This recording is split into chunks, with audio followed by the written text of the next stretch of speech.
अगर आप भी चाहते हैं कि आरसीएम म्यूजिक के वीडियो सबसे पहले आप तक पहुंचे, तो लाल बटन को दबा के चैनल को सब्सक्राइब जरूर करें और साथ में बेल आइकन को दबाना ना भूलें। निकलेगा मेरा जनाजा, गली गली में घुमा देना। निकलेगा मेरा जनाजा, गली गली में घुमा देना। जब उसकी गली आए तो सिर से कफन हटा देना। अगर कोई पूछे कि कैसे मरा, ए मेरे दोस्त, मजबूरी में मोहब्बत बता देना। तो हडोली उठाता हमारा रथी उठाता, तो हडोली उठाता हमारा रथी उठाता। अब तोहरा से कुछ ना कहा कि हमारा नती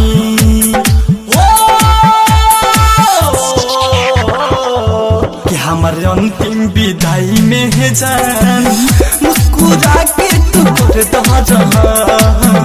हमारे अंतिम विदाई में है जान, मुस्कुरा के तू कर दहा। उनसे बिछड़े तो मालूम हुआ मौत क्या चीज है। जिंदगी वो थी जो हम उनकी महफिल में गुजार रहे। तो हरिला जियम, तो हरिला मरम, मथवा पर हाथ धके खैलू कसम, कसम। तो हरिला जियम, तो हरिला मरम, मथवा पर हाथ धके खैलू कसम, धके खैलू कसम। नाम लिखी के दिल पे सनम, तोड़ देलू लिखल का कलम। नाम लिखी के दिल पे सनम, हथौड़ी दिलू लिखल का कलम। अब तोहरा के तंग ना करम कि हमारी अंतिम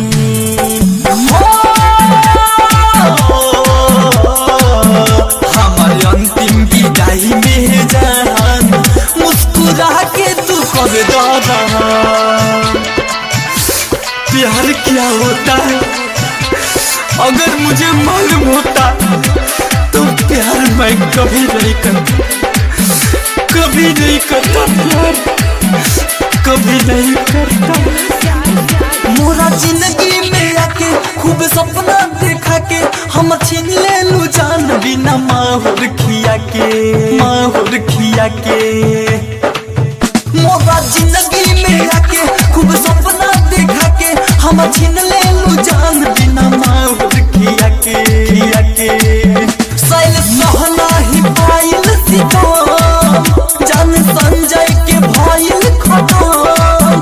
सैल सहना ही पायल सितम, जान जानू के भाईल खतम। तोहरा आइल ना तनिको शरम कि हमारे अंतिम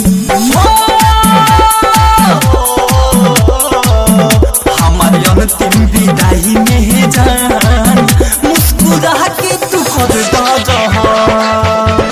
तो हडोली उठाता हमारा रथी उठाता, तो हडोली उठाता हमारा रथी उठाता। अब तोहरा से कुछ ना कहा कि हमारा नती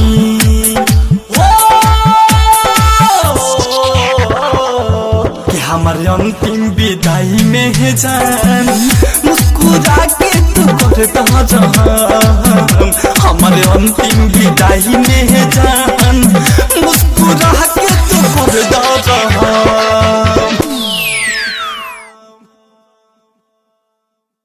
डाउनलोड कीजिए RCM music official app play store से। आरसीएम म्यूजिक के सारे ऑडियो वीडियो डाउनलोड करने के लिए